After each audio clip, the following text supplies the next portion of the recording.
So as I continue to restore and build up my YouTube channel, I want to thank all of you, my subscribers, and if you're listening to this podcast, hopefully soon-to-be subscribers, the support, the patience, the outreach, the kind of getting the word back out as I try to rebuild has been absolutely tremendous. And besides trying to take the various games and systems that I enjoy and this time put them in playlists and get them tagged correctly and really kind of organize everything versus my previous channel where it evolved very organically over time, went in a lot of different directions, it became quite a behemoth. But these core kind of wargaming tactics, that's where I want to push for each of the systems, with the idea being that there's always going to be a learning curve. You're always going to have to pay your dues. But if you can listen to some of my podcasts, if you can watch some of the videos, and you can take a little bit of that information and cut down your learning curve.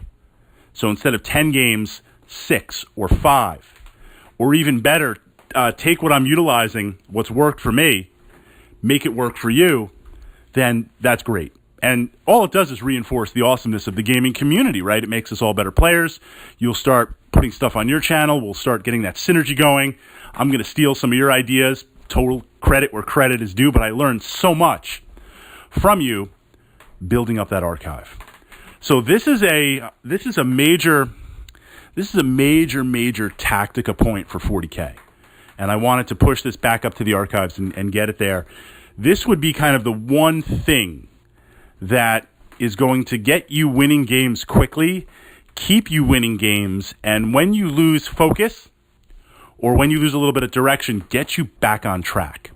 This is my terminology for it. This is how I explain it. Utilize your own terminology. Active versus passive players.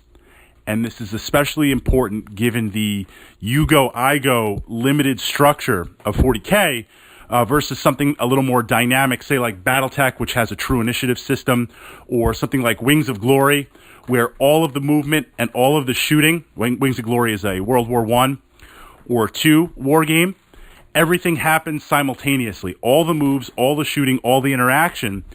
40K is a little bit archaic in that. You go, I hang out, I wait for you to move your stuff, shoot your stuff, then I go. So active versus passive. A passive player is one that reacts to the opponent. A passive player is someone that you roll up your Land Raider with Terminators inside, you take your Death Company and you send them forward, and I say, he's got his Death Company coming forward. What do I do? Okay, pull off my Cornate Berserkers from back here that I was previously going to send in Wave 2 and get them to deal with those Death Company, pull off the Vindicator that was defensive that I wanted to save for later in the game when things kind of narrow out and I can really use the boom boom on it, send it up, right? I'm reacting. I'm passive. I'm essentially sitting there waiting to see what you do, waiting to see where you move. And the challenge with this is it's not always obvious. You move up one unit, well, based on how it can move, based on what turn it is during the game. This is why you never want to just move one unit.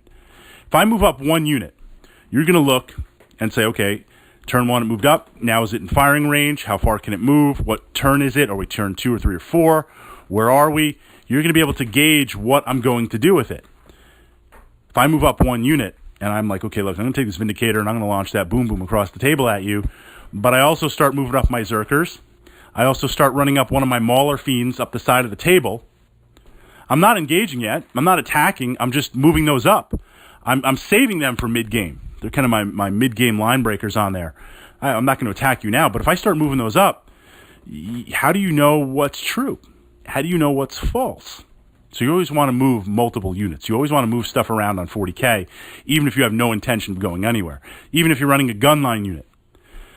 So with that, if I'm a passive player waiting to see what you do, the challenge here is I am always one turn behind, even if I know what's true. Even if it's like, look, you're just hanging out and you're sending your Death Star, your Alpha unit forward, you're one turn ahead. I'm one turn behind. I'm losing momentum on there. I'm reacting. That's a passive player. I want you to be active. I want you to be bold. Now, of course, in a podcast, how does that come across? That doesn't mean just be a kind of jerk player. That doesn't mean be someone that is not going to have a fun time with your opponent. You're there to create. Yes, you want to win. Yes, your opponent wants to win, but you're there to create 40K. You're there to create like one of the Black Library novels on the table. You need a good player to do that with. You need kind of a teammate to do that with, even if they're your opponent. There can't be any glory for my Chaos Space Marines if you as a Marine player are not having a good time and you don't want to play against me. Where am I going to get that glory every week? So I use terms in my podcasts like momentum, aggression, boldness, decisiveness. That is the will and the drive of the models on the table, not kind of the aggressiveness of the player. That's kind of, I feel, important to mention. So if I have a plan for everything in my army, if I'm like, okay, my Berserkers of Scalathrax, and under this podcast is the link to my blog where you can see my Berserkers of Scalathrax, Chaos Space Marine Army, Cornate Glory, and all of its martial honor, just to kind of build on this plan for the army. Every unit in the army, I have a plan. It doesn't matter what the mission is. It doesn't matter what you bring to the table. This is how I'm going to utilize this list. I'm going to throw everything against you. Be decisive. Be bold.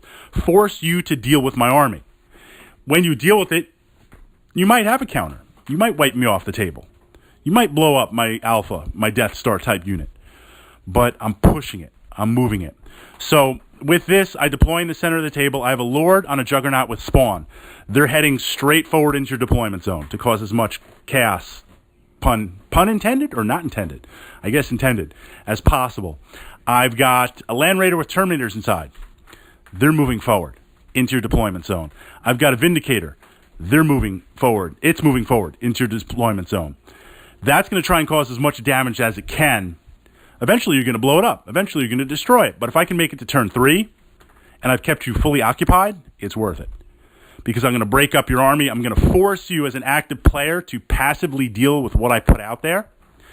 Second wave moving up, lots and lots of Cornate Berserkers. I'm going to use my first wave to kind of break things up, cause some damage. Then I just send in the Zerkers to clean up. Take the bolt pistol, take the chain sword, put you to martial glory. While that's happening at the same time, I've got cultists mixed in. They're going to try and cause as many problems as they can just by running forward, throwing out some dice DACA, some autogun DACA out there, and just see what they can do. I mean, every cultist has got to get lucky. I've got Mauler Fiends working on the left and right side of the table. Depending on the mission, depending on the terrain, depending on what you have, that's where they'll run up. They're there to open up a flank, get you to try and divide your units. If you divide your units against them, great, fabulous. That means my Alpha, my Death Star is going to hit even harder. If you don't divide your units up, that works out too, because now I'm going to be able to send those 2 Space Dogs in and attack your flanks. I have a Hell Turkey just flying around, just seeing opportunities in there, seeing what we can do. That's the plan. I'm doing that to break your army. Then I'm going to figure out how to win the mission. I'm doing that regardless of whatever army I face. So the other challenge is now, it's like, oh, Space Marines, how am I going to fight Space Marines? And then you sit down and someone's playing guard. Now you're like, how do I fight guard? How do I do that? You're a passive player. So I want you to look at your army, your 40K army, wherever it is, whatever state of your collection right now. And I find sometimes it helps if you physically pull out your models. What is the plan for that Dreadnought? What is the plan for that Terminator with Land Raiders? What are the plans for those Razorbacks? What are the plans for those Assault Marines? Everything in your list. How is it going to be active? How is it going to capture and push and gain momentum every single turn? Being an active player versus a passive player. And often, many 40K games, the player that blinks first is the player that loses on there. Especially once you start layering over dice mechanics and other things. So if I can give you anything as a new 40K player, and to push this up to my archives so it's there for all eternity. It's like Achilles, right? Immortality is yours. Take it. I would say, please, be an active player. Do not be a passive player.